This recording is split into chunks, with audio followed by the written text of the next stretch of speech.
સ્વીકારેલ પુનઃ વીમા કમિશન અને આપેલ પુનઃ વીમા કમિશન. આપણે આની પહેલાં જોયું હતું જ્યારે પરિશિષ્ટમાં કે કમિશન છે એ સીધું કમિશન છે એ ખર્ચ તરીકે લખવામાં આવે છે. ત્યારબાદ સ્વીકારેલ પુનઃ વીમા કમિશન છે એ શું કરવામાં આવે છે? પ્લસ કરવામાં આવે છે. અને આપેલ પુનઃ વીમા કમિશન પ્લસ કરવામાં આવે છે અને સ્વીકારેલ પુનઃ વીમા કમિશન શું કરવામાં આવે છે? બાદ કરવામાં આવે છે. તો એનું આપણે ડાયરેક્ટ એના કમિશનના પરિશિષ્ટમાં એની અસર આપીએ. કમિશનનું પરિશિષ્ટ બનાવેલું જ છે આપણે. પરિશિષ્ટ ક એમાં સૌ પ્રથમ પહેલાં કમિશન લખીએ. કમિશનની રકમ આપેલી છે. કમિશનની રકમ છે 70,000 અને 65,000. આગની વીમા કંપની માટે 70,000 અને દરિયાઈ વીમા કંપની માટે 65,000. હવે ઈ કમિશનમાંથી સ્વીકારેલ પુનઃ વીમા કમિશન આપણે શું કરશું? પ્લસ કરશું. અને આપેલ પુનઃ વીમા કમિશન શું કરશું? બાદ કરશું. સ્વીકારેલ પુનઃ વીમા કમિશન. સ્વીકારેલ પુનઃ વીમા કમિશન આપેલું છે આપણને 30,000 અને 20,000. અને આપેલ પુનઃ વીમા કમિશન બાદ કરશું. આપેલ પુનઃ વીમા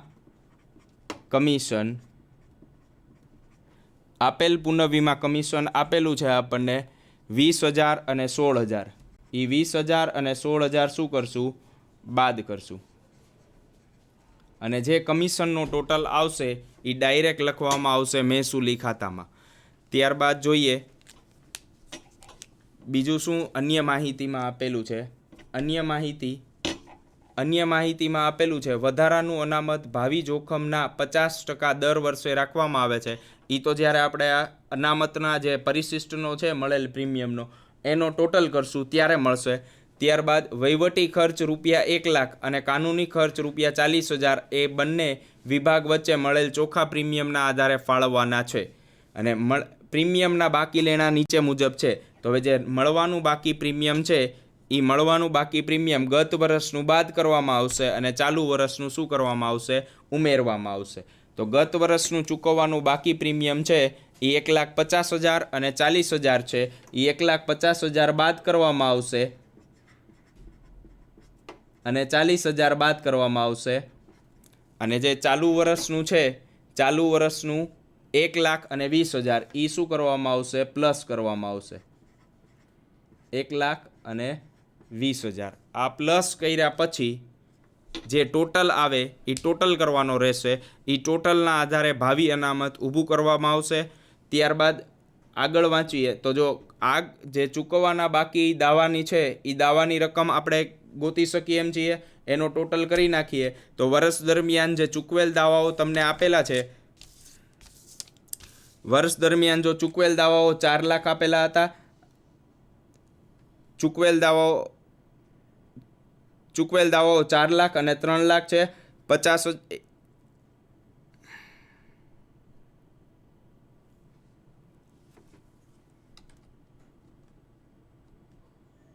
4 લાખ અને 3 લાખ છે. એ 4 લાખ અને 3 લાખમાંથી 50,000 અને 60,000 બાદ કરશું. 80,000 અને 40,000 ઉમેરશું. અને ત્યારબાદ જે કાનૂની ખર્ચ આવેલા છે એ કાનૂની ખર્ચને મળેલ પ્રીમિયમની રકમનો ટોટલ આવશે 12 લાખ અને 8 લાખ. જ્યારે પરિશિષ્ટ અનો તમે ટોટલ કરશો ત્યારે એનો ટોટલ આવશે 12 લાખ અને 8 લાખ આવશે. તો આ 12 લાખ અને 8 લાખ આ બંને વચ્ચેનું પ્રપોર્શન કેલ્ક્યુલેટ કરીએ તો એનો આન્સર આવશે 12:8. એટલે 40,000ને હવે આ 12:8 એટલે આને ફર્ધર આપણે 4 વડે ડિવાઈડ કરી શકીએ.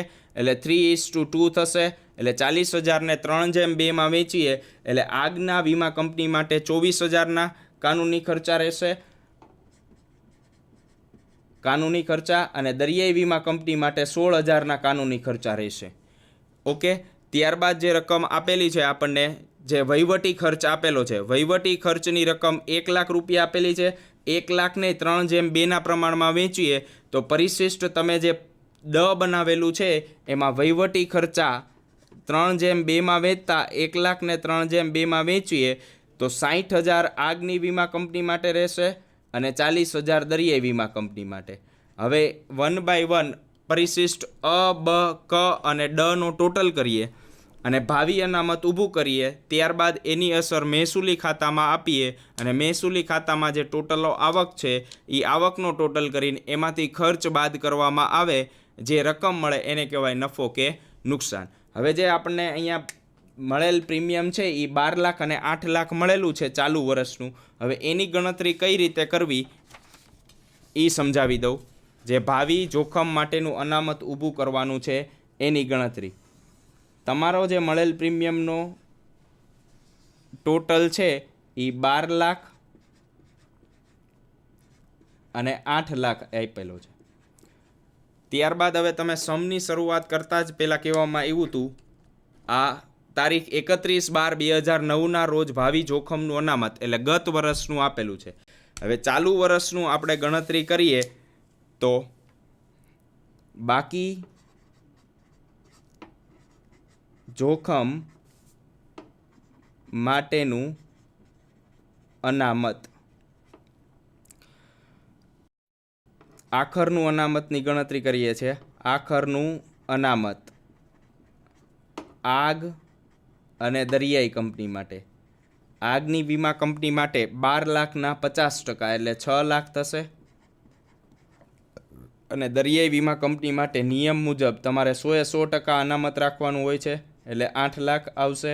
પ્લસ તમારે 50% વધારાનું અનામત ઊભું કરવાનું છે. વધારાનું અનામત, વધારાના અનામતમાં 6 લાખના 50% કરીએ એટલે 3 લાખ રૂપિયા વધારાનું અનામત આવશે. અને 8 લાખના જે 50% કરીએ તો 4 લાખ વધારાનું અનામત આવશે. આ જે છે એ વર્ષના અંતે અનામતની રકમ મળેલી છે. વર્ષના અંતે અનામતની રકમનો ટોટલ થશે 9 લાખ અને 12 લાખ. આગની વીમા કંપની માટે 9 લાખ અને દરિયાઈ વીમા કંપની માટે 12 લાખ. એમાંથી બાદ કરીએ શરૂઆતનું બાકી જોખમ માટેનું અનામત. શરૂઆતનું બાકી જોખમ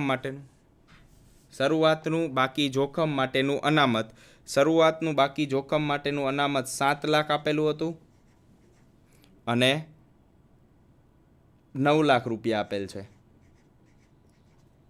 વધારાનું અનામત તો કે પ્રીમિયમના 50% વધારાનું અનામત ઊભું કરવામાં આવે છે એટલે 7 લાખના 50% 3,50,000 અને 9 લાખના 50% 4,50,000. આનો ટોટલ કરીએ એટલે 10,50,000 અને 13,50,000.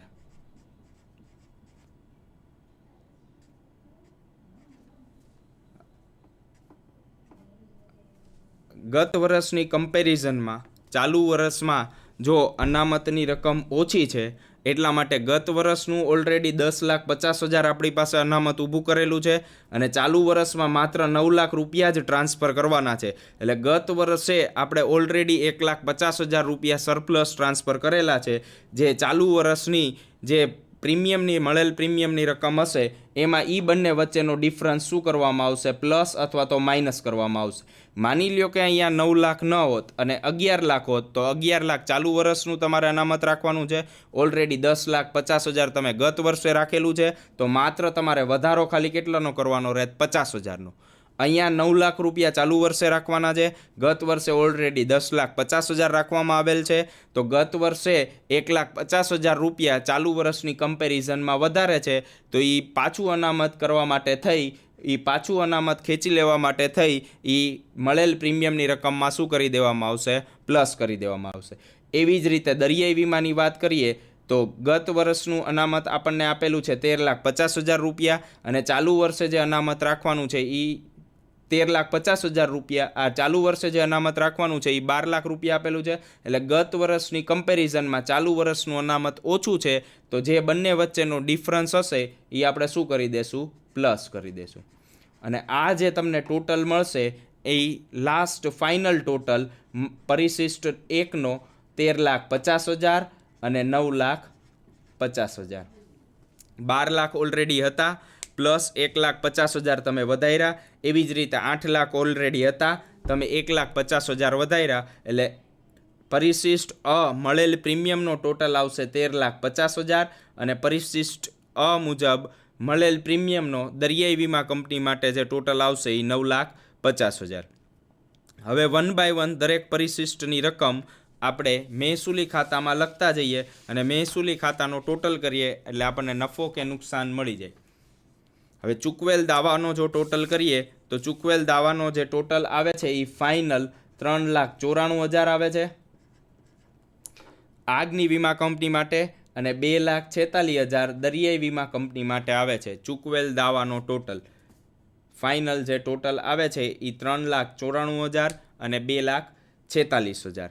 હવે પરિશિષ્ટ એક પછી એક ક્લોઝ કરીએ તો જો વહીવટી ખર્ચાના પરિશિષ્ટનો ટોટલ તમારી પાસે છે, પછી મળેલ પ્રીમિયમના પરિશિષ્ટનો ટોટલ તમારી પાસે છે, ચૂકવેલ દાવાના પરિશિષ્ટનો ટોટલ તમારી પાસે છે અને વહીવટી ખર્ચાનો ટોટલ તમારી પાસે છે. આ ચારેય ટોટલને જ્યારે મહેસૂલી ખાતામાં લખવામાં આવે ત્યારબાદ કુલ આવકમાંથી કુલ ખર્ચ બાદ કરવામાં આવે. કુલ આવકમાંથી કુલ ખર્ચ બાદ કરવામાં આવે અને જે રકમ મળે એને કહેવાય નફો કે નુકસાન. હવે જોઈએ પરિશિષ્ટ અનો ટોટલ આવ્યો તમારે 13,50,000 અને 9,50,000. ત્યારબાદ પરિશિષ્ટ ચૂકવેલ બ એટલે પરિશિષ્ટ બ ચૂકવેલ દાવાઓનો ટોટલ આવ્યો છે 3,94,000 અને 2,96,000. ચૂકવેલ દાવા 3,94,000 અને 2,96,000 આ એનો ટોટલ આવ્યો છે. ત્યારબાદ કમિશનનો ટોટલ આવેલો છે.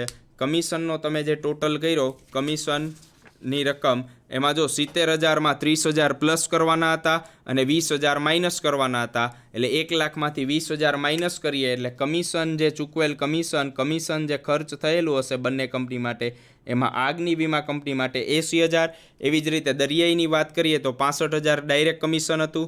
ત્યારબાદ 20,000 સ્વીકારેલ પુનઃ વીમા કમિશન છે એટલે 65,000 પ્લસ 20,000 એટલે 85,000માંથી 16,000 રૂપિયા બાદ કરવામાં આવશે અને જે ટોટલ કરવામાં આવે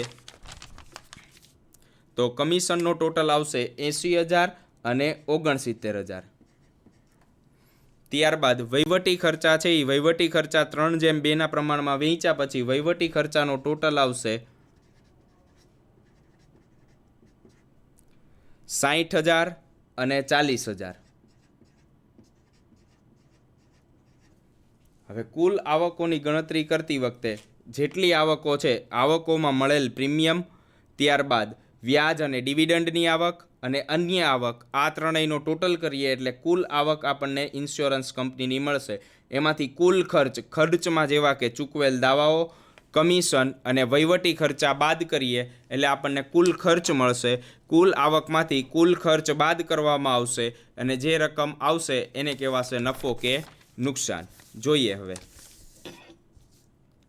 કુલ આવક થશે એક તો જો 13,50,000 પ્લસ 45,000 અને પ્લસ 20,000 એટલે 14,15,000 થશે કુલ આવકો દરિયાઈ આગના વીમા કંપની માટે. તેમજ દરિયાઈ વીમા કંપની માટે થશે 10,03,000. કુલ ખર્ચનો ટોટલ કરીએ તો કુલ ખર્ચનો ટોટલ આગની વીમા કંપની માટે 5,34,000 છે અને દરિયાઈ વીમા કંપની માટે 3,55,000 છે. કુલ આવકમાંથી 14,15,000માંથી 5,34,000 બાદ કરતા 8,81,000 નફો આવશે આગની વીમા કંપની માટેનો અને દરિયાઈ વીમા કંપનીનો નફો આવશે 6,48,000. હવે જલ્દીથી એક વખત ક્વિકલી રિવિઝન કરાવી દઉં કઈ રીતે તમારે હિસાબો તૈયાર કરવાના છે. ટોટલ 4 પરિશિષ્ટ બનાવવાના છે. આ 4 પરિશિષ્ટમાં કયા 4 પરિશિષ્ટ છે? પરિશિષ્ટ નંબર અ મળેલ પ્રીમિયમ. આ મળેલ પ્રીમિયમનું પરિશિષ્ટ બનાવતી વખતે સીધા જે ધંધામાંથી મળેલ પ્રીમિયમ હશે એ લખવામાં આવશે. ત્યારબાદ સ્વીકારેલ પુનઃ વીમા પ્રીમિયમ પ્લસ કરવામાં આવશે અને આપેલ પુનઃ વીમા પ્રીમિયમ બાદ કરવામાં આવશે. અને જે આન્સર મળશે એમાંથી ગત વર્ષનું ચૂકવવાનું બાકી પ્રીમિયમ બાદ કરવામાં આવશે અને ચાલુ વર્ષનું ચૂકવવાનું બાકી પ્રીમિયમ પ્લસ કરવામાં આવશે અને જે આન્સર મળે એને કહેવાય મળેલ ચોખ્ખું પ્રીમિયમ. આ મળેલ ચોખ્ખું પ્રીમિયમના દર વર્ષે કંપનીના નિયમ મુજબ વીમા કંપની એક્ટ મુજબ આગની વીમા કંપનીએ 50% બાકી જોખમ માટેનું અનામત રાખવાનું રહેશે અને દરિયાઈ વીમા કંપની માટે બાકી જોખમનું અનામત 100% રહેશે. અને આ રીતે પોતાના હિસાબી ચોપડા તૈયાર કરવામાં આવે છે. એવી જ રીતે પરિશિષ્ટ બમાં ચૂકવેલ દાવાઓ નોંધવામાં આવશે. ચૂકવેલ દાવાઓમાં કઈ રીતે લખવામાં આવશે તો કે જે દાવાઓની રકમ સીધી કોઈ પણ માની લો કે પોલિસી હોલ્ડરે કંપની સામે દાવો માંડ્યો છે અને એ દાવો મંજૂર કરેલ છે એ રકમ, ત્યારબાદ સ્વીકારેલ અને આપેલ દાવાની રકમ નોંધવામાં આવશે. ત્યારબાદ કમિશન સીધા ધંધા માટેનું કમિશન નોંધવામાં આવશે, તેમજ સ્વીકારેલ પુનઃવીમા કમિશન અને આપેલ પુનઃવીમા કમિશનની અસર આપવામાં આવશે. વહીવટી ખર્ચામાં શું નોંધવામાં આવશે તો કે ડાયરેક્ટર ફી, પછી પ્રોવિડન્ટ ફંડ, અન્ય વહીવટી ખર્ચાઓ, વ્યાજ અને ડિવિડન્ડને લગતા ટેક્સીસ, આ બધું જે નોંધવામાં આવે છે એ વહીવટી ખર્ચામાં નોંધવામાં આવે છે. ત્યારબાદ આ ચારે પરિશિષ્ટ મુજબ ચારે પરિશિષ્ટનો ટોટલ કરવામાં આવશે અને આ ચારે પરિશિષ્ટના આધારે મહેસૂલી ખાતું તૈયાર કરવામાં આવશે. મહેસૂલી ખાતાને ટોટલ 2 ભાગમાં વહેંચવામાં આવે છે, એક તો આવકો અને ખર્ચ. આવકોમાં શું નોંધવામાં આવશે તો કે અન્ય આવકો થઈ હોય, મળેલ વીમા પ્રીમિયમની આવકો થઈ હોય, આ બધાનો ટોટલ કરી એમાંથી ચૂકવેલ ખર્ચ જેવા કે ચૂકવેલ દાવાઓ, ચૂકવેલ કમિશન અને અન્ય વહીવટી ખર્ચા બાદ કરતાં જો આન્સર પોઝિટિવ આવે તો વીમા કંપનીનો નફો કહેવાશે અને જો આન્સર નેગેટિવ આવે તો વીમા કંપની માટે ખોટ કહેવાશે. આ રીતે સામાન્ય રીતે જનરલ ઇન્સ્યોરન્સ કંપની એટલે સામાન્ય વીમાનો ધંધો કરતી કંપની પોતાના હિસાબી ચોપડા આ રીતે તૈયાર કરે છે. હજી આ અધૂરા હિસાબી ચોપડા છે.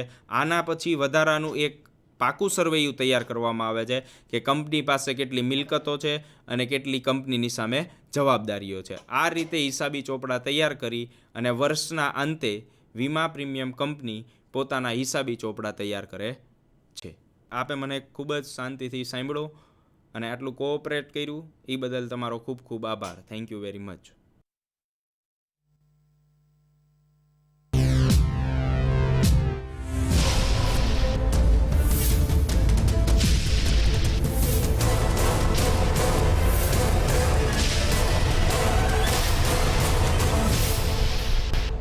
Sandhan